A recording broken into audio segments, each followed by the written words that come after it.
Bonjour à tous et bienvenue sur Afrique Sport pour la matinale de ce vendredi 31 mars 2023. Au sommaire, Bakambu règle ses comptes avec la CAF. Ça commence très mal pour Hervé Renard. Et puis en Espagne, le malaise Ansu Fati fait exploser le FC Barcelone. Voilà les grandes lignes de cette édition. Tout de suite, le développement. On démarre avec Azzedine Ounahi. Comme nous l'annoncions ce jeudi soir, Azzedine est contraint de mettre un terme précoce à sa saison avec l'Olympique de Marseille en raison d'une fracture à l'orteil subie lors de la victoire du Maroc contre le Brésil 2-1 en match amical. Le joueur transféré du Angers cet hiver contre 8 millions d'euros a pris la parole sur ses réseaux sociaux pour en dire plus sur sa blessure. Les radios ont diagnostiqué une fracture au niveau de l'orteil qui nécessite une intervention chirurgicale. Je vais être contraint d'être éloigné des terrains pendant quelques mois. Je suis évidemment déçu de ne pas pouvoir accompagner mes coéquipiers dans le sprint final, a-t-il écrit sur Instagram. Partons en Algérie avec les nouvelles arrivées au sein de l'équipe d'Algérie. Djamel Belmadi s'attendait à ce que l'intégration des nouveaux joueurs avec les anciens cadres ne soit pas facile. Le coach des Fennecs connaît de sérieux casse-têtes pour mettre en place son 11 type. En effet, Rami Ben Sebaini, le défenseur polyvalent de l'équipe nationale algérienne, pourrait être utilisé de manière définitive en tant que défenseur central pour l'équipe par Djamel Belmadi, suite au renfort sur le côté gauche de la défense avec les arrivées de Joaïn Adjam et Ryan Aït-Nouri. Ben Sebaini a été déplacé vers l'axe de la défense pour les deux matchs de l'Algérie face au Niger, ce qui pourrait être une indication de la décision du sélectionneur de le faire jouer à ce poste à l'avenir.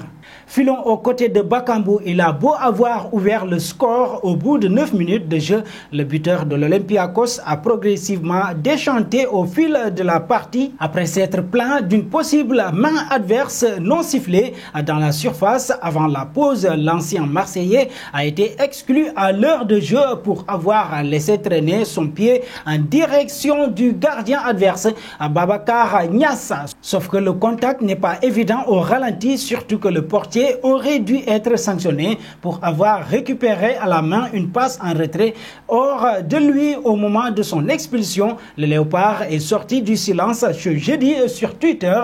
Comment les prendre au sérieux, ces gens-là? Même devant l'évidence, ils fermeront les yeux. Si rien ne change, c'est parce qu'ils veulent que rien ne change, a taclé Bakambu en ciblant l'arbitre tunisien Selmi Sadok et la Confédération africaine de football.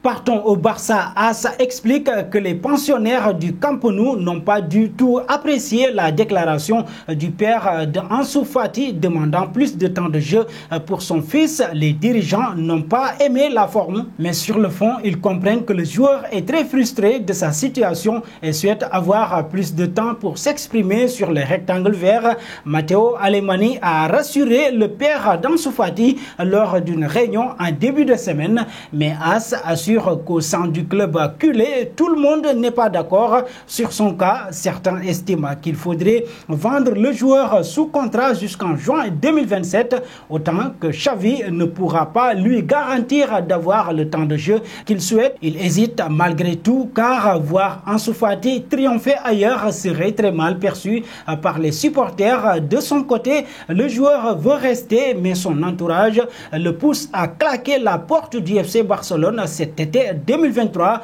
Le feuilleton Ansu Fati ne fait que commencer. Selon vous, l'FC Barcelone doit-il garder ou vendre Ansu Fati? Vos réponses seront attendues en commentaire. Un bond en France, Hervé Renard est sélectionneur de l'équipe de France depuis seulement quelques heures, mais il n'aura pas fallu longtemps avant qu'il enregistre un premier vrai coup dur pour ses débuts. Le nouveau patron des Blues devra se passer de l'une des cadres de ce groupe, Khadijatou Diani. L'attaquante de 27 ans qui compte 82 sélections pour 22 buts s'est blessée ce jeudi soir avec le Paris Saint-Germain en Ligue des Champions après avoir inscrit le seul but de son équipe à Wolfsburg, un but partout. Gianni s'est blessé à l'épaule et souffre d'une fracture de la clavicule, ce qui rend son forfait inéluctable pour le prochain rassemblement des Blues. Pour rappel, Gianni et Katoto faisaient partie avec la capitaine Wendy Renard des joueurs qui avaient mis leur carrière internationale en suspense pour réclamer du changement à la tête des Blues. Leurs revendications ont été entendues avec l'arrivée d'Hervé Renard et de son staff, mais les deux joueuses du Paris Saint-Germain manqueront le début de l'aventure. Et voilà, chers amis, c'est l'heure de tester vos connaissances footballistiques avec le quiz du jour. Premier indice, je suis un défenseur de 27 ans qui évolue en France. Deuxième indice, j'ai passé 5 ans au Vitória Guimarães. Troisième indice, j'ai débuté en sélection face au Gabon. Qui suis-je? Vos réponses seront attendues en commentaire. Et nos félicitations à tous ceux qui ont répondu Lucas Ocampos lors de la dernière matinale. C'était le joueur à trouver puisqu'il est un attaquant de 28 ans qui évolue en Espagne. Après un passage aux Pays-Bas, il a débuté à River Plate.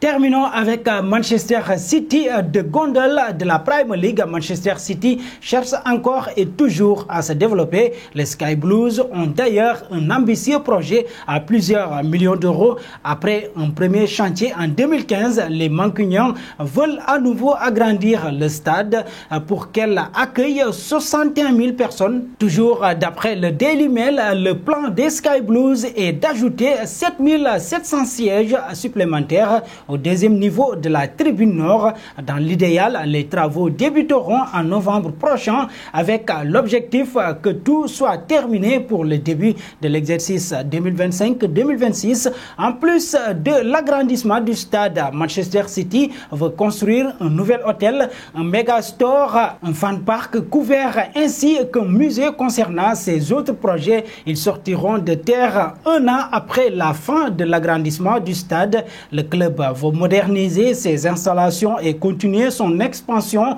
Selon le média anglais, ce nouveau projet coûtera 300 millions d'euros, soit un peu plus de 341 millions d'euros. Et voilà, c'est la fin de ce journal, chers amis internautes. Mais avant de vous quitter, pensez-vous que les Citizens puissent doubler Arsenal? Vos réponses seront attendues en commentaire. Mais en attendant, n'hésitez pas à vous abonner sur Afrique Sport pour ne rien manquer des informations autour du football.